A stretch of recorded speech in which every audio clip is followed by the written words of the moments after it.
অভ্যুত্থানের হাজারো রক্তত্যাগের পরবর্তী সময়ে আমরা একটি নির্বাচনের প্রাক্কালে রয়েছি। জুলাই গণঅভ্যুত্থানে সেই সময় বাংলাদেশের তরুণ সমাজ, বাংলাদেশের শ্রমিক, বাংলাদেশের আপামর সাধারণ মানুষ, প্রবাসে থাকা বাংলাদেশিরা এবং ফ্যাসিবাদ বিরোধী রাজনৈতিক কর্মীরা সকলে আমরা ঐক্যবদ্ধভাবে লড়াই করেছিলাম একটি নতুন বাংলাদেশের জন্য। আমাদের দাবিটি ছিল ফ্যাসিবাদী ব্যবস্থার বিলোপ এবং একটি নতুন রাজনৈতিক বন্দোবস্ত প্রতিষ্ঠা করা। ফ্যাসিবাদী ব্যবস্থার অর্থনীতি এবং রাজনীতির পরিবর্তন ঘটিয়ে এক নতুন গণতান্ত্রিক, অন্তর্ভুক্তিমূলক, ন্যায়ভিত্তিক এক রাষ্ট্র কাঠামো প্রতিষ্ঠা করা।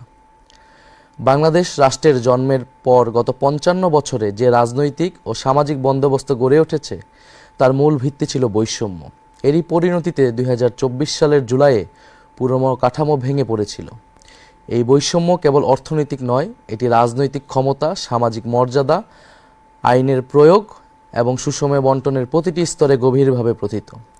রাষ্ট্র পরিচালনার দায়িত্বে যারা ছিল এবং ক্ষমতাসীনদের সংস্পর্শে পৌঁছাতে পেরেছে তারাই শুধু নিজেদের ভাগ্য বদলে নিয়েছে। বিপরীতে সাধারণ মানুষ, শ্রমজীবী শ্রেণী এবং প্রান্তিক জনগোষ্ঠী সর্বক্ষেত্রে বঞ্চিতই থেকে গিয়েছে। স্বাধীনতার পর রাষ্ট্রের মূল প্রতিশ্রুতি ছিল সাম্য, মানবিক মর্যাদা ও সামাজিক ন্যায় বিচার। কিন্তু বাস্তবে রাজনৈতিক আনুগত্যই হয়ে উঠেছে সামাজিক ও অর্থনৈতিক সাফল্যের প্রধান শর্ত। চাকরি, ব্যবসা, শিক্ষা, নিরাপত্তা এবং বিচার ব্যবস্থাতেও প্রভাবশালীদের জন্য অবৈধ ও বিশেষ সুযোগ তৈরি করা হয়েছে। ক্ষমতার কাছাকাছি থাকা রাজনীতিক, আমলা ও দুর্নীতিগ্রস্ত ব্যবসায়ীদের একটি চক্র রাষ্ট্রীয় সম্পদ, ব্যাংক ব্যবস্থা এবং উন্নয়ন প্রকল্পকে ব্যবহার করে নিজেদের সম্পদ বাড়িয়েছে, আর সাধারণ মানুষের জীবনের মৌলিক প্রয়োজন পূরণের সংগ্রামী ব্যস্ত থেকেছে। বাংলাদেশের উন্নয়ন পরিকল্পনা গড়ে উঠেছে রাজধানী ঢাকাকে কেন্দ্র করে। পরিকল্পিতভাবে এই মহানগর ও তার আশেপাশে বসবাসকারী ২ কোটি মানুষের চাহিদা পূরণের লক্ষ্যে বড় বড় সব অবকাঠামো, অর্থনৈতিক সুযোগ সুবিধা, শিক্ষা ও চিকিৎসা ব্যবস্থা গড়ে তোলা হয়েছে। আর এদের মাথার উপরে বসে রাজধানী কেন্দ্রিক একটি ছোট্ট ধনিক শ্রেণী তৈরি হয়েছে, যারা অসৎ উপায়ে রাষ্ট্রীয় সম্পদ নিজেদের মধ্যে ভাগাভাগি করে নিয়েছে। অথচ প্রকৃত উন্নয়ন হলে তা দেশের সব অঞ্চলে সমানভাবে বিস্তৃত হওয়ার কথা ছিল। গ্রাম, মফস্বল, শহর ও দেশের প্রান্তিক জনগোষ্ঠীর উন্নয়নের আকাঙ্ক্ষিত জনদাবি উপেক্ষিতই রয়ে গিয়েছে। এই বৈষম্যমূলক ব্যবস্থার বিরুদ্ধেই জুলাই বিপ্লব ছিল একটি গণবিদ্রোহ, যার লক্ষ্য ছিল পুরনো বন্দোবস্ত ভেঙে ন্যায়ভিত্তিক রাষ্ট্র কাঠামো প্রতিষ্ঠা করা। কিন্তু পুরনো ব্যবস্থার সুবিধাভোগীরা আবারও পূর্বেকার দুর্নীতিগ্রস্ত, বেইনসাফের বৈষম্যমূলক কাঠামো ফিরিয়ে আনতে পূর্ণ রাজনৈতিক শক্তি নিয়ে নির্বাচনের মাঠে নেমে পড়েছে। ফ্যাসিস্ট যুগে সংগঠিত গুম, খুন, নির্যাতন, মিথ্যা মামলা ও হামলার বিচার হবে। দীর্ঘ ১৫ বছর ফ্যাসিবাদী শাসনে খুনি হাসিনা গুম, হত্যা, বিনা বিচারে কারাবন্দী, হামলা, নির্যাতন, মিথ্যা মামলা করার ক্ষেত্রে পুরো রাষ্ট্রযন্ত্রকে ব্যবহার করেছে। এতে আওয়ামী লীগ ও তার ছাত্রলীগ সহ সকল অঙ্গ সংগঠন, police, RAB, BJP, DGFI, NSI এমন সকল সরকারি বাহিনী ও সংস্থাকে সক্রিয়ভাবে কাজে লাগিয়েছে। তার এই অপকর্মে ব্যবহৃত হয়েছে জনপ্রশাসন, বিচার বিভাগ, সশস্ত্র বাহিনী সহ রাষ্ট্রের সকল প্রতিষ্ঠান। ২৪-এর গণ অভ্যুত্থান ও জুলাই বিপ্লব সম্পন্ন হওয়ার পরে এর সবগুলোই ভেঙে পড়েছে। এতে নেতৃত্ব প্রদানকারী হোমরা চোমরাদের কিছু লোক পালিয়েছে, কিছু বিচারের আওতায় এসেছে, অনেককে আনার চেষ্টা করা হচ্ছে। বহু সামরিক, বেসামরিক আমলা ও বিচারক এখনও কর্মে নিয়োজিত রয়েছে। জুডিশিয়ারি, সিভিল সার্ভিস ও পুলিশ বিভাগের শীর্ষ নেতৃত্ব ভেঙে পড়লেও ডিফেন্স সার্ভিস এখনও অটুট রয়েছে। তবে হাজার হাজার খুনি, লুটেরা, অপরাধীদের সেনানিবাসে আশ্রয় নেওয়া, সেখান থেকে নিরাপদে দেশান্তরিত হওয়া, কর্মস্থল থেকে কিছু জেনারেলের পালিয়ে যাওয়া, অবসরপ্রাপ্তদের বহির্রাষ্ট্রে আশ্রয় নেওয়া ইত্যাদি আমাদের জন্য ছিল অনাকাঙ্ক্ষিত। আমরা স্পষ্ট ঘোষণা দিচ্ছি, বিভিন্ন বাহিনীর ভেতরে গুম, খুন, নির্যাতন, দুর্নীতি ও লুটপাটের সঙ্গে জড়িত লুকিয়ে থাকা সকল অপরাধীকে শনাক্ত করা হবে। তদন্ত ও বিচার প্রক্রিয়া সম্পন্ন করে প্রকৃত দায়ীদের বিচারের আওতায় এনে শাস্তি বিধান করা হবে। খুনি হাসিনাকে উৎখাত করার পর এই সকল অপরাধীকে গ্রেফতার ও আইনশৃঙ্খলা পরিস্থিতি নিয়ন্ত্রণের জন্য ম্যাজিস্ট্রেসি ক্ষমতা দিয়ে সারা দেশে সশস্ত্র বাহিনীকে নামানো হয়েছে। অপারেশন ডেভিল হান্ট শুরু হলেও অপরাধীদের শনাক্ত করা, অস্ত্র উদ্ধার, গ্রেফতারের মতো কোনো উল্লেখযোগ্য কাজ হয়নি। গুম বিষয়ক কমিশন ১,৮৫০টির বেশি অভিযোগ নিয়ে কাজ করেছে, কিন্তু দুঃখজনকভাবে নিরাপত্তা বাহিনীর ভেতরে লুকিয়ে থাকা ফ্যাসিবাদের দোসররা তথ্য ও আলামত নষ্ট করে তদন্ত ও বিচার প্রক্রিয়াকে বাধাগ্রস্ত করার চেষ্টা করছে। অন্তর্বর্তী সরকারের সঙ্গে বিভিন্ন ক্ষেত্রে এরা অসহযোগিতা করেই চলছে।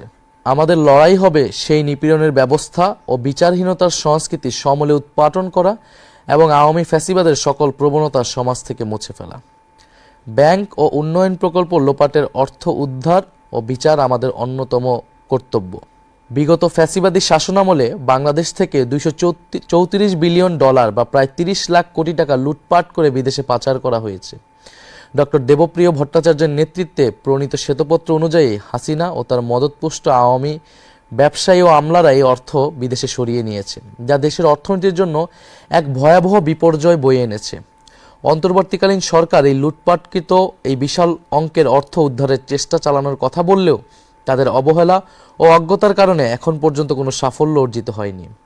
এর সঙ্গে যুক্ত ফ্যাসিবাদী যুগের সুবিধাভোগী কিছু শীর্ষ আমলা ও বিশেষজ্ঞরা অন্তর্ঘাতমূলক কাজ করায় এই বিপুল পরিমাণ রাষ্ট্রীয় সম্পদ পুনরুদ্ধার বিঘ্নিত হয়েছে। দেশবাসী যদি আমাদের সরকার গঠনের দায়িত্ব দেয়, তবে ফ্যাসিস্ট হাসিনা আমলে লুটপাট ও পাচার হওয়া অর্থ দেশে ফিরিয়ে আনার জন্য সব ধরনের আইনি পদক্ষেপ আমরা গ্রহণ করব। লুটপাট ও অর্থ পাচারের সঙ্গে যুক্ত ব্যক্তি বা গোষ্ঠীকে দায় মুক্তি দেওয়া হবে না। খুনি হাসিনার দোসর ব্যবসায়ী গোষ্ঠী, তাদের সুবিধাভোগী আমলা ও আত্মীয় স্বজনদের আইন ও বিচারের আওতায় আনা হবে। বিদেশে পাচারকৃত এদের যে অর্থ ইতিমধ্যে শনাক্ত হয়েছে তা বাংলাদেশের কর বিভাগের কাছে সংশ্লিষ্ট ব্যক্তিদের দেওয়ার হিসাব অন্তর্ভুক্ত করে জরিমানা সহ ট্যাক্স বসিয়ে দেশে থাকা তাদের সমুদয় সম্পদ বাজেয়াপ্ত করা হবে। একই সঙ্গে চিহ্নিত লুটপাটকারীদের জাতীয় শত্রু ঘোষণা করে এদের সম্পদও বাজেয়াপ্ত করে একটি পাবলিক ট্রাস্টের মালিকানায় নিয়ে নেওয়া হবে। আন্তর্জাতিক মানসম্পন্ন পেশাজীবীদের নিয়োগ দিয়ে দক্ষ ও স্বচ্ছ ম্যানেজমেন্ট কাঠামোর মাধ্যমে নবগঠিত এই সংস্থাটি পরিচালনা করা হবে। আমাদের লক্ষ্য খুবই স্পষ্ট: ঘুষ, দুর্নীতি ও রাষ্ট্রীয় সম্পদ লুটপাটের সংস্কৃতির অবসান ঘটিয়ে অর্থনৈতিক বৈষম্য বিলোপের মাধ্যমে ন্যায় বিচার প্রতিষ্ঠা করা এবং রাষ্ট্রের সম্পদ জনগণের কাছে ফিরিয়ে দেওয়া। পররাষ্ট্রনীতি: নতজানু কূটনীতি থেকে স্বাধীন ও ভারসাম্যপূর্ণ বৈশ্বিক অবস্থান। আমরা আমাদের পররাষ্ট্রনীতি নিয়েও আমাদের পরিকল্পনা রয়েছে। আমরা নতজানু কূটনীতি থেকে স্বাধীন ও ভারসাম্যপূর্ণ বৈশ্বিক অবস্থানে যেতে চাই। খুনি হাসিনার আমলে বাংলাদেশ একটি নতজানু পররাষ্ট্রনীতির মধ্যে আবদ্ধ ছিল। দেশের কূটনৈতিক কার্যক্রম কার্যরত প্রতিবেশী দেশ ইন্ডিয়াকে কেন্দ্র করে আবর্তিত হতো। ফলে স্বাধীন, সার্বভৌম ও মর্যাদাপূর্ণ আন্তর্জাতিক সম্পর্কের ভিত্তি ভেঙে ফেলা হয়েছিল। 15 বছরের ফ্যাসিস্ট দুঃশাসন কায়েম করা ও জারি রাখার সফল পরিকল্পনা তা বাস্তবায়ন এবং পরিচালিত হতো পার্শ্ববর্তী দেশ থেকে।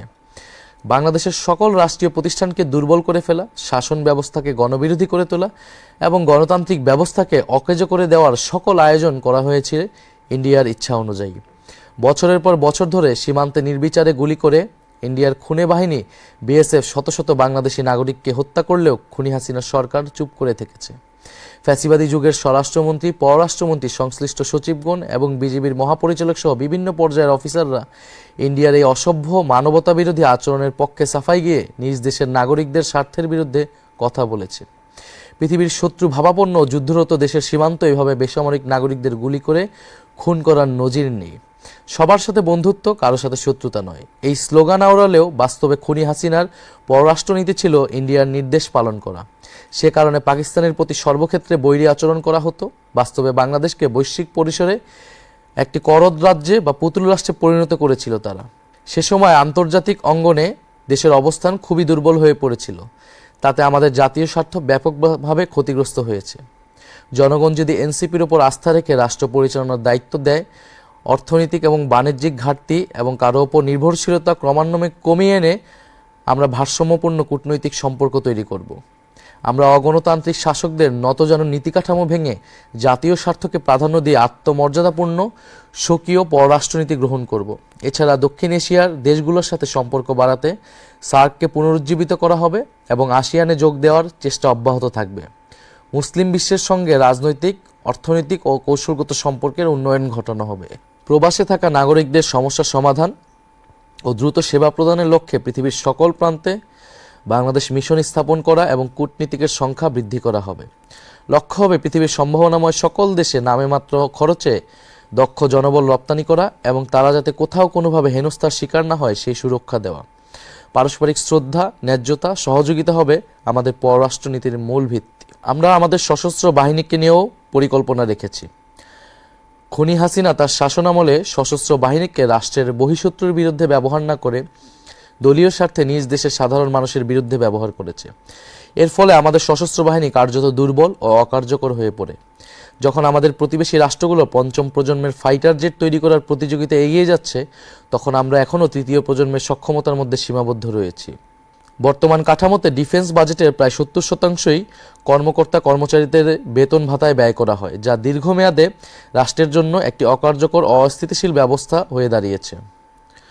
প্রতিরক্ষা খাতকে কার্যকর ও ভবিষ্যৎমুখী করতে হলে এই কাঠামোগত সীমাবদ্ধতা দূর করা জরুরি। আমরা যদি সরকার গঠন করতে পারি, প্রতিরক্ষা ব্যবস্থাকে সম্পূর্ণভাবে পুনর্গঠন করব। আমাদের লক্ষ্য হবে বাহিনীর সংখ্যা বাড়ানো নয়, বরং গুণগত মান বৃদ্ধি করা। পুরো প্রতিরক্ষা ব্যবস্থাকে ধীরে ধীরে একটি আধুনিক প্রযুক্তি নির্ভর হাইটেক বাহিনীতে রূপান্তর করা হবে। একই সঙ্গে দেশের 18 ঊর্ধ্ব সক্ষম তরুণ তরুণীদের জন্য বাধ্যতামূলক মিলিটারি ট্রেনিং চালু করা হবে। এতে দেশব্যাপী জনভিত্তি সম্পন্ন এক গণপ্রতিরক্ষা ব্যবস্থা গড়ে উঠবে। ফলে আধিপত্যবাদী শক্তির বিরুদ্ধে রাষ্ট্রীয় প্রতিরোধ সক্ষমতা বৃদ্ধি পাবে এবং দীর্ঘমেয়াদে রাষ্ট্রের বিনিয়োগকৃত অর্থের অপচয় কমবে। একটি কল্যাণমুখী রাষ্ট্রের দায়িত্ব হলো প্রতিটি নাগরিকের জন্য ন্যায্য মূল্যে ভোগ্যপণ্য নিশ্চিত করা। লাগামহীন দ্রব্যমূল্যে মানুষ যখন হিমশিম খাচ্ছে, তখন সরকারের ভূমিকা হবে সক্রিয়ভাবে বাজারে শৃঙ্খলা ফিরিয়ে আনা। দক্ষিণ এশিয়ার দেশগুলোর মধ্যে বাংলাদেশের নিত্য পণ্যের মূল্য সবসময় সর্বাধিক। এর কারণ এদেশে ব্যবসায়ী, রাজনীতিক ও আমলাদের একটি দুর্নীতিগ্রস্ত চক্র বাজার নিয়ন্ত্রণ করার মাধ্যমে প্রচুর অর্থ নিজেদের পকেটস্থ করে। আমরা সরকার পরিচালনার দায়িত্ব পেলে দ্রব্যমূল্য স্থিতিশীল রাখতে বিশেষ গুরুত্ব দিয়ে কাজ করব। কৃত্রিম সংকট সৃষ্টিকারী ব্যবসায়ী, রাজনীতিক ও আমলাদের সিন্ডিকেট ভাঙা হবে। এমন দুষ্টচক্রের বিরুদ্ধে আইন করে তাদের দ্রুত বিচারের আওতায় আনা হবে। কৃত্রিমভাবে বাজার নিয়ন্ত্রণ, কারসাজি ও অবৈধ মজুতদারি প্রমাণিত হলে অপরাধীরা কঠোর শাস্তির মুখোমুখি হবে। কৃষকরা যাতে তাদের শস্য ও কৃষিপণ্য কাউকে কোনো চাঁদা বা তোলা না দিয়ে বিক্রি করতে পারে এবং পাইকারি ব্যবসায়ীকেও যেন কোথাও কোনো 1 টাকাও না দিতে হয়, সরকার তা নিশ্চিত করবে। কঠোরভাবে এই পদক্ষেপগুলো নিশ্চিত করা গেলে বাজারে কৃষি পণ্যের ন্যায্য মূল্য নিশ্চিত করা সম্ভব। চাঁদাবাজ ও মধ্যস্বত্বভোগীদের কারণে অযৌক্তিকভাবে সারা দেশে সাধারণ মানুষকে পণ্যের অতিরিক্ত মূল্য দিতে হয়। সরকার ন্যায্য মূল্যের বাজার ব্যবস্থা এবং OMS কর্মসূচি বিস্তৃত করবে, যাতে নিম্ন ও মধ্যবিত্ত মানুষ সহজে সুলভে পণ্য কিনতে পারে। প্রতিবেশী বৃহৎ দেশটির উপর নির্ভরশীলতা কমিয়ে একাধিক বিকল্প উৎস থেকে আমদানি বাড়ানো হবে, যাতে আমাদেরকে কেউ পণ্যবন্দী করে বিপদে ফেলতে না পারে। বাজারে প্রতিযোগিতা বাড়াতে নতুন ব্যবসায়ী উদ্যোক্তা চিহ্নিত করে তাদের সহজলভ্য ঋণ ও সরকারি সমর্থন দেওয়া হবে। কাঁচা পণ্য সংরক্ষণের জন্য কোল্ড স্টোরেজ, সরবরাহ ব্যবস্থাপনার আধুনিকায়নের জন্য ডিজিটাল বাজার ব্যবস্থা এবং দ্রুত পরিবহন ও এর ব্যয় ন্যায়সঙ্গত করতে কার্যকর ব্যবস্থা নেওয়া হবে। মৌসুমি পণ্যের জন্য সরকারিভাবে আগাম পরিকল্পনা করে মাল কিনে তা মজুত করা হবে। আমাদের লক্ষ্য স্পষ্ট, একটি ন্যায্য, স্বচ্ছ ও জনবান্ধব বাজার ব্যবস্থা প্রতিষ্ঠা করা। বিগত স্বৈরাচারী সরকারের আমলে বাংলাদেশের পুলিশ বাহিনী কার্যত একটি দলীয় বাহিনীতে পরিণত হয়েছিল। তাদের অত্যাচার ও জুলুমের কারণে মানুষ আওয়ামী লীগ, ছাত্রলীগ ও যুবলীগের মতো পুলিশকেও পুলিশ লীগ নামে ডাকতে শুরু করেছিল। দেশে এমন পরিবার খুঁজে পাওয়া কঠিন যারা তখনকার পুলিশি নির্যাতনের শিকার হয়নি। জুলাই গণ অভ্যুত্থানেও পুলিশ ব্যাপক নৃশংসতা করেছে। আমরা সরকার গঠন করলে জুলাই বিপ্লবের সময় এবং এর পূর্বাপর 15 বছর ধরে যে সকল পুলিশ কর্মকর্তা ও সদস্য হত্যা, নির্যাতন, জুলুম, মিথ্যা মামলা, দস্যুবৃত্তি করে অর্থ লোপাট ও ঘুষ দুর্নীতির সঙ্গে সম্পৃক্ত ছিল, তাদের প্রত্যেককেই বিচারের আওতায় আনা হবে। এমন সকল বিচার সম্পন্ন করার পাশাপাশি বাংলাদেশ পুলিশকে খোলনালচে বদলে পুনর্গঠন করা হবে। দেশ ও জনগণের সেবা হবে পুলিশের একমাত্র মন্ত্র। আইন শৃঙ্খলায় রক্ষায় দলীয় সংকীর্ণ মনোভাবের সংস্কৃতিকে কবর দিয়ে বাহিনীকে জননিরাপত্তার বিশ্বস্ত সহযোগী হিসেবে গড়ে তোলা হবে।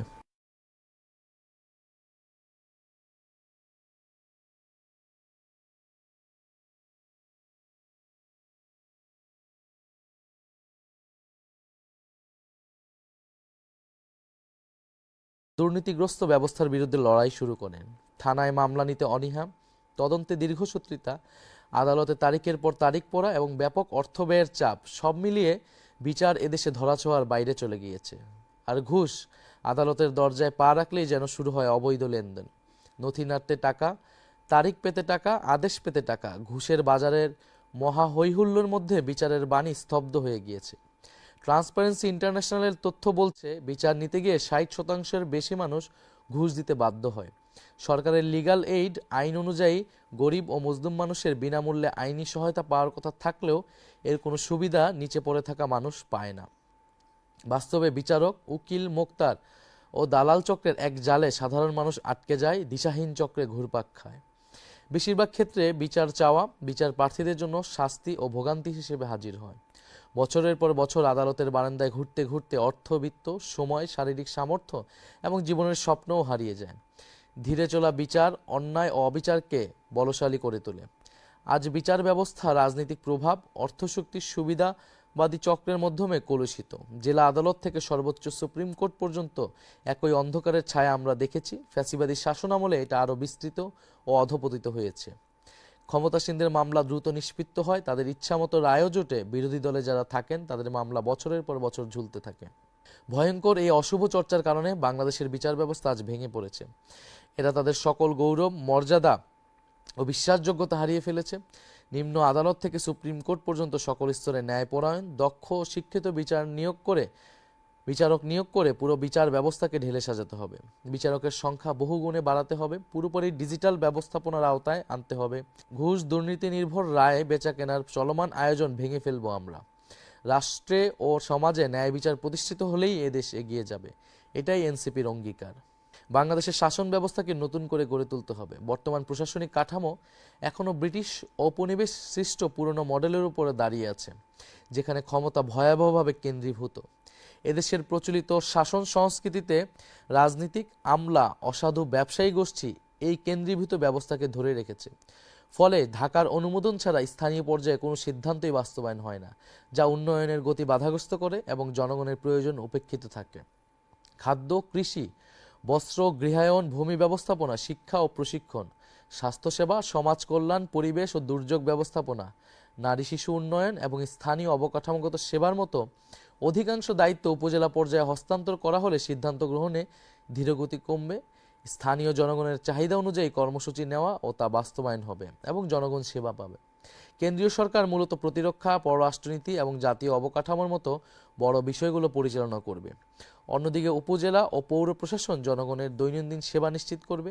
এমনটি উন্নত দেশগুলোর প্রশাসনিক কাঠামোতে চালু আছে। জনপ্রতিনিধি ব্যবস্থাকে কার্যকর করতে উপজেলা ও ইউনিয়ন পর্যায়ে নির্বাচিত নেতাদের প্রকৃত ক্ষমতা দেওয়া হবে এবং কঠোর জবাবদিহিতার আওতায় আনা হবে। প্রতিটি স্তরে অবাধ ও সুষ্ঠু নির্বাচন নিশ্চিত করা হবে। যে কোনো পর্যায়ের স্থানীয় সরকারের চেয়ারম্যান পদে প্রার্থী হতে হবে ন্যূনতম স্নাতক পাস যোগ্যতা সম্পন্ন। আমরা এমন একটি রাষ্ট্র ব্যবস্থা গড়ে তুলতে চাই যেখানে ধর্মীয় ও জাতিগত পরিচয় বিভাজনের কারণ না হয়ে এর ভিত্তি হবে পারস্পরিক সম্মান, সহাবস্থান এবং স্বাধীনতা। আমাদের লক্ষ্য একটি আধুনিক, ভারসাম্যপূর্ণ এবং অন্তর্ভুক্তিমূলক সমাজ, যেখানে নাগরিকের সম অধিকার তার ধর্মীয় ও সাংস্কৃতিক বিশ্বাস ও পরিচয়ের ঊর্ধ্বে স্থান পাবে। সকল ধর্ম ও জাতিগত গোষ্ঠীর সমান নিরাপত্তা। সংখ্যালঘু হলেও কোনো নাগরিক যেন বৈষম্য বা সহিংসতার শিকার না হয় তা নিশ্চিত করা হবে। আইন প্রয়োগের ক্ষেত্রে রাষ্ট্র নিরপেক্ষ থাকবে। ধর্মীয় বা জাতিগত পরিচয়ের কারণে কোনো বিভেদ বা বৈষম্য মেনে নেওয়া হবে না। আমাদের স্বপ্ন এমন একটি বাংলাদেশ গড়ে তোলা যেখানে মানুষ তার ধর্ম, বর্ণ বা জাতিগত পরিচয়ে নয়, বরং মানুষ হিসেবেই এবং নাগরিক হিসেবেই মূল্যায়িত হবে। ভারসাম্যপূর্ণ রাষ্ট্র ব্যবস্থা। বাংলাদেশ কখনোই আফগানিস্তান হবে না, এটা বাংলাদেশই থাকবে। অনুকরণীয় হতে পারে মালয়েশিয়া বা তুরস্কের মতো ধর্মানুরাগী উদারনৈতিক সমাজ। ধর্ম থাকবে ব্যক্তিগত বিশ্বাস ও সামাজিক সাংস্কৃতিক চর্চার জায়গায়, আর রাষ্ট্র পরিচালিত হবে আইন, ন্যায় বিচার ও ইনসাফের ভিত্তিতে। ধর্মের মূল্যবোধ এবং নৈতিকতা রাষ্ট্র পরিচালনার ক্ষেত্রে সহায়ক হতে পারে। পোশাকের স্বাধীনতা নিশ্চিত করা। প্রত্যেক নাগরিক নিজের বিশ্বাস, সংস্কৃতি ও ব্যক্তিগত পছন্দ অনুযায়ী পোশাক নির্বাচন করার পূর্ণ স্বাধীনতা ভোগ করবেন। একজন ধর্মবিশ্বাসী নারী যেমন হিজাব বা বোরকা পরতে পারবেন, তেমনি অন্য সকলে যেভাবে আধুনিক পোশাক পরেন তা পরিধানের পূর্ণ স্বাধীনতা থাকবে। নাগরিকের ব্যক্তিগত পছন্দই অগ্রগণ্য হবে। রাষ্ট্র কোনো বিশেষ জীবনধারা আরোপ করবে না, ব্যক্তি স্বাধীনতার সুরক্ষা নিশ্চিত করবে। ভয় ছড়ানোর অপরাজনীতি মোকাবেলা। দেশটা চরমপন্থায় চলে যাচ্ছে বলে একটি মহল আজ আবার নতুন করে আতঙ্ক ছড়াচ্ছে। রাষ্ট্রীয় ক্ষমতার বাইরে ছিটকে পড়া কায়েমি স্বার্থবাদী মহল অচল হয়ে যাওয়া সেই সকল কথা নতুন মোড়কে উপস্থাপন করছে। আমরা বিশ্বাস করি বাংলাদেশের সমাজ সহনশীল এবং বহুত্ববাদী। ঘৃণাবিরোধী নীতি ও সামাজিক সম্প্রীতি, ধর্মীয় বিদ্বেষ, জাতিগত ঘৃণা বা উস্কানিমূলক প্রচারণার বিরুদ্ধে কার্যকর আইনি ও সামাজিক উদ্যোগ নেওয়া হবে। শিক্ষা, সাংস্কৃতিক কর্মকাণ্ড, গণমাধ্যমে পারস্পরিক শ্রদ্ধা, সম্মান ও সহনশীলতার মূল্যবোধ প্রচার করা হবে। নারীর অধিকার শতভাগ নিশ্চিত করাই হবে অন্যতম প্রধান অঙ্গীকার। আমরা বিশ্বাস করি কর্মক্ষেত্রে, শিক্ষাঙ্গন, যানবাহন, জনসমাগমস্থল, এমনকি ঘরের ভেতরেও নারীর নিরাপত্তা নিশ্চিত করতে হবে।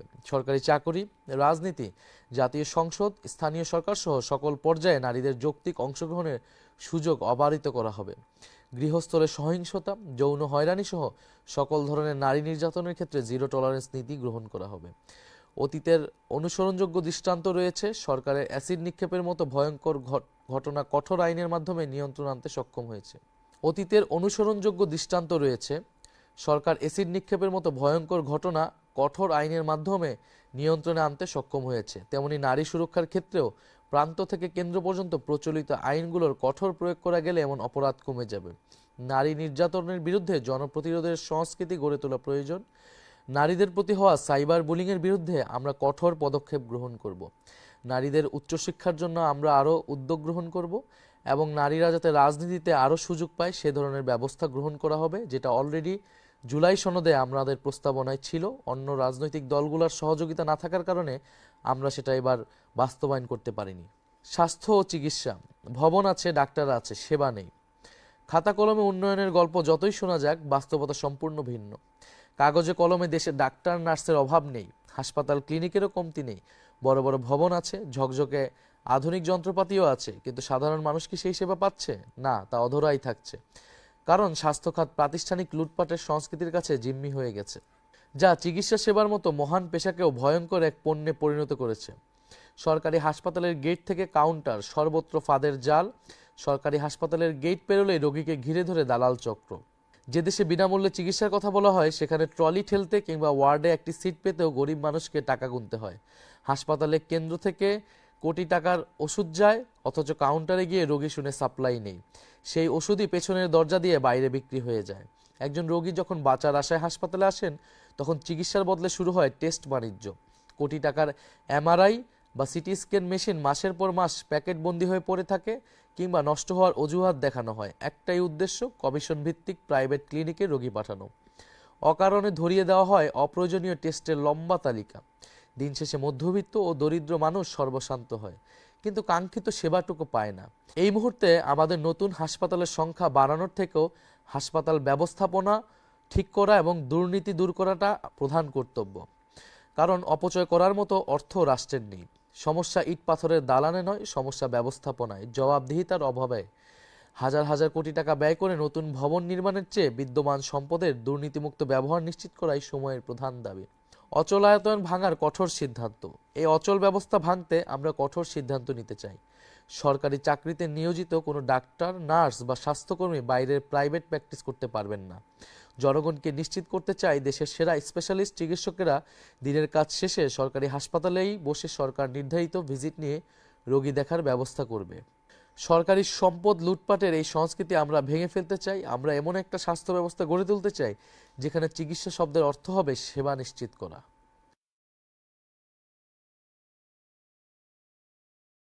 ছাড়া মানসম্পন্ন শিক্ষা অসম্ভব। বাংলাদেশে প্রায় প্রতিটি খাতেই সংস্কার প্রয়োজন, তবে যে খাতের সংকট আমাদের জাতির জন্য সবচেয়ে প্রকট সেটি হলো শিক্ষা খাত। স্বাধীনতার পর থেকেই এই খাত চরমভাবে উপেক্ষিত। শিক্ষায় অনিয়ম ও দুর্নীতির করাল গ্রাসে আজ আমাদের পুরো জ্ঞান অর্জন ব্যবস্থা বিপর্যস্ত। স্বাধীনতার পর থেকে ক্ষমতাসীনরা শিক্ষার উন্নয়ন বলতে মূলত নতুন অবকাঠামো নির্মাণকেই বুঝিয়েছে। বাজেটের পর বাজেট পাশ হয়েছে, স্কুল, কলেজ ও বিশ্ববিদ্যালয়ের স্থাপনার সংখ্যা বাড়ানোর পিছনে মূল প্রণোদনা ছিল দুর্নীতি করে অর্থবিত্ত বাড়ানো। অবকাঠামো নির্মাণ থেকে শুরু করে রক্ষণাবেক্ষণ, সব জায়গায় একই চিত্র। হাজার হাজার শিক্ষক নিয়োগ দেওয়া হয়েছে, যাদের বড় অংশ সুপারিশ, তদবির ও নিয়োগ বাণিজ্যের মাধ্যমে নির্বাচিত হয়। আজ আমাদের শিক্ষাঙ্গনের দিকে তাকালেই শিক্ষার মানের ভয়াবহ অধপতন ছাড়া আর কিছুই দেখা যায় না। এটি একদিনে হয়নি। যুগের পর যুগ রাজনৈতিক প্রভাব ও স্থানীয় সুবিধাবাদী গোষ্ঠীর দুর্নীতির ফলে দেশের শিক্ষা প্রতিষ্ঠানগুলো দুর্বৃত্তায়নের কেন্দ্রে পরিণত হয়েছে। প্রাথমিক বিদ্যালয় থেকে সরকারি স্কুল, কলেজ, বিশ্ববিদ্যালয়, কারিগরি শিক্ষা প্রতিষ্ঠান, ডিপ্লোমা ইঞ্জিনিয়ারিং কলেজ কিংবা জাতীয় বিশ্ববিদ্যালয়, সবখানেই একই সংকট। শিক্ষকরা শিক্ষাদানে অনাগ্রহী। তারা নানা ধরনের অনিয়মে ব্যস্ত। কোচিং বাণিজ্যকে তারা মূল পেশায় পরিণত করেছে। সকল স্তরের শিক্ষকরা দলীয় রাজনৈতিক স্বার্থ ও পক্ষে বিভক্ত হয়ে এমন অপকর্মে সময় নষ্ট করেন। গবেষণা ও শিক্ষার মান উন্নয়ন এখন আর তাদের লক্ষ্য নয়, বরং ক্ষমতাসীনদের আস্থাভাজন হওয়ার প্রতিযোগিতাই তাদের অগ্রাধিকার। এই পরিস্থিতিতে আমাদের লক্ষ্য আরও বেশি সংখ্যায় ভবন ও অবকাঠামো গড়ে তোলা নয়, বরং একটি কার্যকর এবং জবাবদিহিমূলক শিক্ষা ব্যবস্থা প্রতিষ্ঠা করা। শিক্ষকদের দক্ষ, যোগ্য এবং দায়িত্ব সম্পর্কে সচেতন হতে হবে। শিক্ষকদের বেতন, ভাতা ও সুবিধা বৃদ্ধি করে একে মর্যাদাপূর্ণ পেশায় পরিণত করা হবে। তবে একই সঙ্গে তাদেরকে কঠোর তদারকির আওতায় নিয়ে আসা হবে। দায়িত্বশীল ও যোগ্য শিক্ষকদের পুরস্কৃত করা হবে, আর দায়িত্বে অবহেলাকারীদের তাৎক্ষণিক চাকরিচ্যুতির ব্যবস্থা প্রবর্তন করা হবে। আমাদের নতুন বন্দোবস্তে এমন এক শিক্ষা সংস্কার হবে যেখানে উন্নয়ন মানে নতুন ভবন ও অবকাঠামো বাড়ানো নয়, বরং বিদ্যমান শিক্ষা প্রতিষ্ঠানগুলোকে সত্যিকার অর্থে মানসম্মত শিক্ষা প্রদানের কেন্দ্র হিসেবে গড়ে তোলা। শিক্ষা ব্যবস্থার গুরুত্বপূর্ণ একটি অংশ হচ্ছে মাদ্রাসা ব্যবস্থা। আমরা কওমি এবং আলিয়া উভয় প্রকার মাদ্রাসা ব্যবস্থার আধুনিকায়ন এবং সেটাকে আরও সামনের দিকে যাতে এগিয়ে যেতে পারে সেই ধরনের ব্যবস্থা আমরা গ্রহণ করব। কৃষি উন্নয়ন, কৃষকের ন্যায্য অধিকার নিশ্চিত করে খাদ্য নিরাপত্তার নতুন ভিত্তি, সার, বীজ সহ বিভিন্ন কৃষি উপকরণ বিতরণ ব্যবস্থা সরকার নিয়ন্ত্রণ করে। কিন্তু স্থানীয় পর্যায়ের লুটেরা গোষ্ঠীর কারণে এসব উপকরণ অনেক সময় প্রকৃত ও প্রান্তিক কৃষকের কাছে পৌঁছায় না। আমরা নিশ্চিত করব যাতে কোনো সিন্ডিকেট বা লুটেরা গোষ্ঠী সার ও বীজ বাজারজাতকরণের কর্তৃত্ব নিজেদের হাতে নিয়ে কৃষকদের কাছ থেকে অধিক মূল্য আদায় করতে না পারে। বাংলাদেশি কৃষকদের জন্য কৃষি ঋণের ব্যবস্থা রয়েছে। এক্ষেত্রে বিশেষায়িত বাংলাদেশ কৃষি ব্যাংক ও রাজশাহী কৃষি উন্নয়ন ব্যাংকের মতো দুইটি সরকারি প্রতিষ্ঠানও রয়েছে। কিন্তু অত্যন্ত দুঃখজনক বাস্তবতা হলো অনেক ক্ষেত্রেই প্রকৃত কৃষক কৃষানীদের কাছে এই ঋণ পৌঁছায় না। কৃষি ঋণ নিতে গেলে জমির দলিল, আইডি কার্ড ও নানা কাগজপত্রের নামে কৃষকদের হয়রানির শিকার হতে হয়। ঋণের অর্থ পেতে কর্মকর্তাদের ঘুষ দিতে বাধ্য করা হয়। এই জটিলতা ও অনিয়মের কারণে প্রকৃত কৃষক সমাজ কৃষি ঋণ থেকে বঞ্চিত হয়ে পড়ে। এনসিপি সরকার গঠনের সুযোগ পেলে অথবা সরকারের অংশীদার হলে ঋণ প্রক্রিয়ায় কাগজপত্রের নামে সব ধরনের হয়রানি ও অনিয়ম বন্ধ করা হবে। কৃষি ঋণ সহজলভ্য করা হবে ইনশাল্লাহ। এদেশের কৃষকরাই সবচেয়ে বেশি অবহেলিত। তারা নিজেদের উৎপাদিত ফসলের ন্যায্য মূল্য পাচ্ছেন না। বাজারে যখন 1 কেজি সবজির দাম আকাশ ছোঁয়া, তখন মাঠ পর্যায়ে কৃষক সেই একই পণ্য বিক্রি করছেন পানির দরে। সারের দাম বৃদ্ধি, কৃষকের মজুরি এবং হাড় ভাঙা পরিশ্রমের পরে লাভের বদলে তাদের ঘাড়ে ঋণের বোঝা চাপে। অনেক ক্ষেত্রে হতাশায় আক্রান্ত কৃষক কখনো কখনো নিজের ফসল নষ্ট করে ফেলতে বাধ্য হন। এটি শুধু ফসলের অপচয় নয়, এটি আমাদের জাতীয় অর্থনীতির জন্য লজ্জাজনক বাস্তবতায় পরিণত হয়েছে। অন্যদিকে সাধারণ মধ্যবিত্ত ও নিম্নবিত্ত মানুষের জন্য নিত্যপণ্য কেনা দিন দিন কঠিন হয়ে উঠছে। এই অতিরিক্ত অর্থ কৃষক পাচ্ছেন না। মাঝপথ নিয়ন্ত্রণকারী অসাধু সিন্ডিকেট বাজার নিয়ন্ত্রণ করছে। এই বাজার নিয়ন্ত্রণ করছে। একদিকে কৃষক ন্যায্য মূল্য থেকে বঞ্চিত, অন্যদিকে ভোক্তাকে উচ্চ মূল্যে চাপ সহ্য করতে হচ্ছে। আর মাঝখানে মধ্যস্বত্বভোগীরা, রাজনৈতিক টাউট, চাঁদাবাজ, সন্ত্রাসী ও আইনশৃঙ্খলা বাহিনীর অসৎ সদস্যরা মুনাফা লুটছে। এই চক্র কৃত্রিম সংকট তৈরি করে বাজারকে জিম্মি করেছে। মূল সমস্যা ত্রুটিপূর্ণ বিতরণ ব্যবস্থা। সরাসরি বাজারজাতকরণের সুযোগ না থাকায় কৃষকরা এই ব্যবস্থার হাতে বন্দী। প্রান্তের ক্ষেত থেকে কেন্দ্রের বাজার পর্যন্ত দখল করে থাকা এই দুর্নীতির শৃঙ্খল ভেঙে ফেলা হবে। বিদ্যুৎ ও জ্বালানি খাতে রাষ্ট্রীয় সম্পদ লুণ্ঠনের মহা উৎসব। আপনারা জানেন, গত বছর খুনি হাসিনার কুখ্যাত দায়মুক্তি আইন বাতিল করা হয়েছে। কিন্তু দুর্ভাগ্যজনক বাস্তবতা হলো, আইন বাতিল হলেও সেই আইনের অধীনে করা দাসত্বের চুক্তিগুলো এখনও আমাদের অর্থনীতি ও জনগণের রক্ত চুষে যাচ্ছে। এখনও এই লুটেরাদের হাতে বছরে $5 বিলিয়ন অর্থাৎ 63,000 কোটি টাকা তুলে দিতে হচ্ছে। খুনি হাসিনা সরকার চুক্তিগুলো এমনভাবে সাজিয়েছিল যেন বিদ্যুৎ উৎপাদন না করলেও তার সমর্থক গোষ্ঠীর পকেট ভরতে থাকে। গত 18 মাসে আমলাতান্ত্রিক জটিলতা ও আইনি মারপ্যাচের কারণে সেই চক্র ভাঙা সম্ভব হয়নি। বছরের পর বছর দেশবিরোধী নীতি, অস্বচ্ছ চুক্তি এবং প্রাতিষ্ঠানিক দুর্নীতি বিদ্যুৎ ও জ্বালানি খাতকে জনগণের উপর বোঝায় পরিণত করেছে। বিদ্যুৎ উৎপাদন না করলেও এই বাটপারদের টাকা দিতে হচ্ছে রাষ্ট্রকে। লুটপাটের এই ব্যবস্থাকে ভদ্র ভাষায় বলা হয় ক্যাপাসিটি চার্জ। দেশ বিদ্যুৎ না কিনলেও কোটি কোটি টাকা পরিশোধ করছে। আমরা স্পষ্টভাবে বলতে চাই, জনগণের ট্যাক্সের টাকায় অনুৎপাদিত ও অব্যবহৃত বিদ্যুতের জন্য এই সকল দেশবিরোধী কোম্পানিকে আর কোনো অর্থ দেওয়া হবে না। জনগণের স্বার্থবিরোধী সব অসম চুক্তির পুনর্মূল্যায়ন করা হবে। গ্যাস ও বিদ্যুৎ খাতে অবৈধ সংযোগ বন্ধ করা সহ জরুরি পদক্ষেপ নিয়ে সিস্টেম লস কমানো হবে। আমাদের বঙ্গোপসাগরে তেল গ্যাস উত্তোলনের নামে বছরের পর বছর নাটক হয়েছে।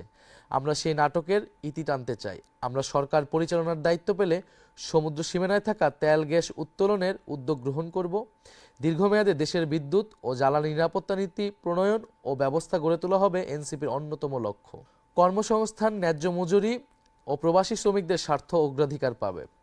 দেশে নির্বাচন এলেই বেকারদের নিয়ে নানা ধরনের তামাশা শুরু হয়।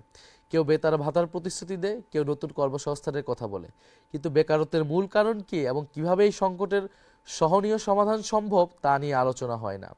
বাংলাদেশে বেকারত্বের প্রধান কারণ হলো জনশক্তির তুলনায় যথেষ্ট কর্মসংস্থানের অভাব। কর্মসংস্থান সৃষ্টি না হওয়ার অন্যতম কারণ হলো খুবই অবান্ধব বা বৈরী বিনিয়োগ নীতি ও আচরণ। ক্ষমতাসীন রাজনীতিক, সরকারি কর্মকর্তা, কর্মচারীরা ঘুষ ও ব্যক্তিগত ফায়দা ছাড়া বিনিয়োগে ব্যাপক বাধা বিপত্তি সৃষ্টি করে কর্মসংস্থানের সম্ভাবনাকে আটকে দেয়। শিল্প কারখানায় জ্বালানি সরবরাহ বাধাগ্রস্ত করে ও কাঁচামালের সংকট সৃষ্টি করে বিনিয়োগকারীদের বিমুখ করা হয়। ফলে নতুন শিল্প কলকারখানা গড়ে ওঠে না। এতে অর্থনৈতিক প্রবৃদ্ধির সম্ভাবনা ক্ষতিগ্রস্ত হয়। আমাদের প্রধান লক্ষ্য হবে বাংলাদেশকে দক্ষিণ এশিয়ায় সবচেয়ে বিনিয়োগ বান্ধব রাষ্ট্রে পরিণত করা, যাতে দেশি ও বিদেশি বিনিয়োগকারীদের আস্থা ফিরে আসে, যে কোনো বিনিয়োগ সহজতর হয়। একই সঙ্গে বিদ্যমান শিল্প খাতকে সুরক্ষা দিতে হবে, যাতে একটিও শিল্প কারখানা বন্ধ না হয় এবং আরও নতুন কর্মসংস্থানের সুযোগ তৈরি হয়। প্রতি বছর লক্ষ লক্ষ মানুষ কর্মসংস্থানের আশায় বিদেশে পাড়ি জমায়, কিন্তু বিদেশে যেতে মানুষকে জমি জমা বা বাড়িঘর বিক্রি করে বিপুল অর্থের যোগান দিতে হয়। বাংলাদেশ থেকে অভিবাসনের খরচ ভারত, নেপাল বা শ্রীলঙ্কার তুলনায় ৫-৬ গুণ বেশি।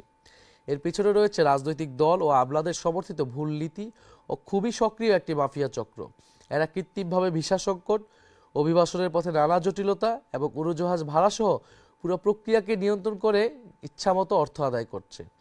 এনসিপি সরকার গঠনের সুযোগ পেলে এই দুষ্ট সিন্ডিকেট ভেঙে প্রবাসে যাওয়া সহজ, স্বচ্ছ ও সাশ্রয়ী করা হবে। আমাদের লক্ষ্য বিদেশে যেতে ইচ্ছুক মানুষ যেন স্বল্প সময়ে এবং কম খরচে নিরাপদে বেরিয়ে যেতে পারে। দেশের বর্তমান যোগাযোগ ব্যবস্থায় বিদ্যমান বিশৃঙ্খলা, যানজট ও অনিয়ম দূর করে একটি নিরাপদ, সুশৃঙ্খল ও মানবিক পরিবহন ব্যবস্থা গড়ে তোলাই আমাদের মূল লক্ষ্য। আমরা সরকার পরিচালনার দায়িত্ব পেলে কোনো মন্ত্রী বা উচ্চপদস্থ কর্মকর্তার চলাচলের জন্য রাস্তা বন্ধ রাখা হবে না। জনগণের ট্যাক্সের টাকায় নির্মিত সড়কে সাধারণ মানুষের চলাচলের অধিকার অগ্রগণ্য হবে। জরুরি সেবা, বিশেষ করে অ্যাম্বুলেন্স ও ফায়ার সার্ভিস পাবে সর্বোচ্চ অগ্রাধিকার। সরকারি কর্মকর্তাদের জন্য আলাদা পরিবহন ব্যবস্থা থাকবে না, সকলকে সাধারণ জনপরিবহন ব্যবহার করতে হবে। মন্ত্রীদের কমপক্ষে সপ্তাহে 1 দিন এবং সচিবদের কমপক্ষে সপ্তাহে 2 দিন জনপরিবহনে চলাচল করতে হবে। রাষ্ট্র পরিচালনায় দায়িত্বশীলদের জনজীবনের বাস্তবতা অনুভব করতে হবে। এটাই হবে সরকারের নতুন সংস্কৃতি প্রতিষ্ঠার কর্মসূচি। আধুনিক বাস সার্ভিস চালু সহ অন্যান্য পরিবহন ব্যবস্থায় সরকারি বিনিয়োগ অগ্রাধিকার পাবে। প্রতিটি রুটে মানসম্মত গণপরিবহন নিশ্চিত করা হবে, যাতে সাধারণ মানুষের সময় ও খরচ সাশ্রয় হয়। ছাত্রছাত্রী ও প্রতিবন্ধী ও প্রবীণ নাগরিকদের জন্য পরিবহনে বিশেষ ছাড় এবং সংরক্ষিত আসনের ব্যবস্থা কঠোরভাবে নিশ্চিত করা হবে। যান্ত্রিক ত্রুটিযুক্ত যানবাহন রাস্তা থেকে অপসারণ করা এবং স্বচ্ছ ও দুর্নীতিমুক্ত প্রক্রিয়ায় ড্রাইভিং লাইসেন্স প্রদান করা হবে। পরিবহন খাতে অবৈধ চাঁদাবাজি ও কালোবাজারি কঠোর হাতে দমন করে ন্যায্য ভাড়া নিশ্চিত করা হবে। টিকিটিং ব্যবস্থাকে স্বচ্ছ ও দুর্নীতিমুক্ত করা হবে, যাতে সাধারণ মানুষের জন্য ট্রেন ভ্রমণ সহজলভ্য হয়। বিমান ভাড়ার ক্ষেত্রে নিলামভিত্তিক অস্বচ্ছ ব্যবস্থা বন্ধ করা হবে। আমাদের সমাজটাকে সুন্দর করে গড়ে তুলতে হলে সকল মানুষকে শৃঙ্খলা, নিরাপত্তা, অন্যের সুবিধা অসুবিধার বিষয়ে সংবেদনশীল হতে হবে। জীবনের ঝুঁকি নিয়ে চলাফেরা করা, যেখানে সেখানে রাস্তা পারাপার করার সংস্কৃতি থেকে সমাজকে বের করে আনতে হবে। ট্রাফিক আইন সকলকে মেনে চলতে উৎসাহিত এবং রাস্তা ও মহাসড়কে যানবাহন ও মানুষের চলাচলে শৃঙ্খলা ফিরিয়ে আনতে কর্তৃপক্ষকে সহযোগিতা করতে হবে।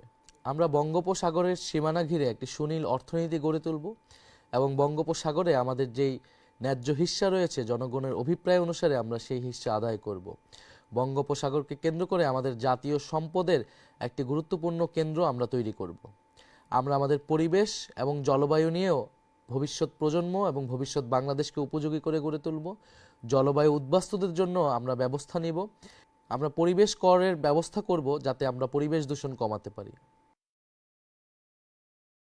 প্রিয় দেশবাসী, আমরা এক নতুন স্বপ্ন এবং নতুন বাংলাদেশের অভিপ্রায়ে জুলাই গণঅভ্যুত্থানে রাজপথে নেমেছিলাম। আপনারাও নেমেছিলেন। আমাদের সম্মিলিত প্রচেষ্টার ফলে আমরা আজকে কথা বলতে পারছি। আমরা এতক্ষণ ধরে যা বললাম সেটি আমাদের ভবিষ্যৎ বাংলাদেশের স্বপ্ন। যদি আপনারা সুযোগ দেন, আমরা সেই স্বপ্ন বাস্তবায়নে ইনশাল্লাহ সক্ষম হব।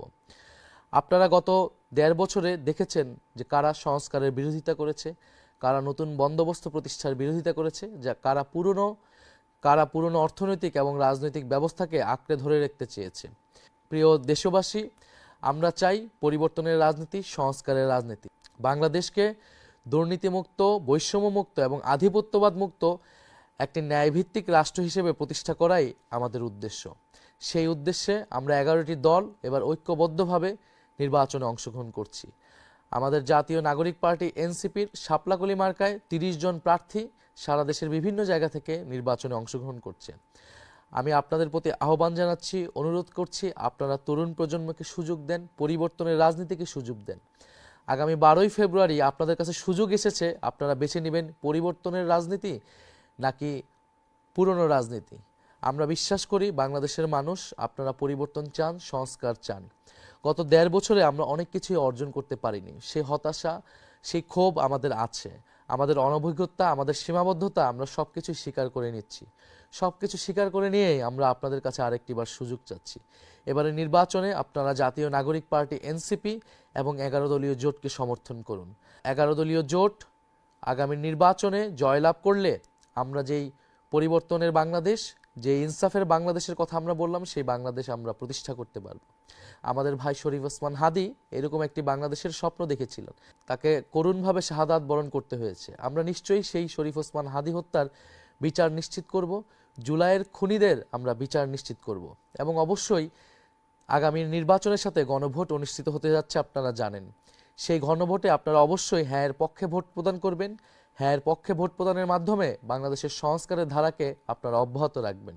আগামী 12ই ফেব্রুয়ারি এদেশের তরুণ সমাজকে আবারও দায়িত্ব নিতে হবে, কারণ আমরা মনে করি যদি 12ই ফেব্রুয়ারি ব্যর্থ হয়, 12ই ফেব্রুয়ারি যদি সুষ্ঠু নির্বাচন না হয়, তাহলে 5ই আগস্টের বিপ্লব ব্যর্থ হবে।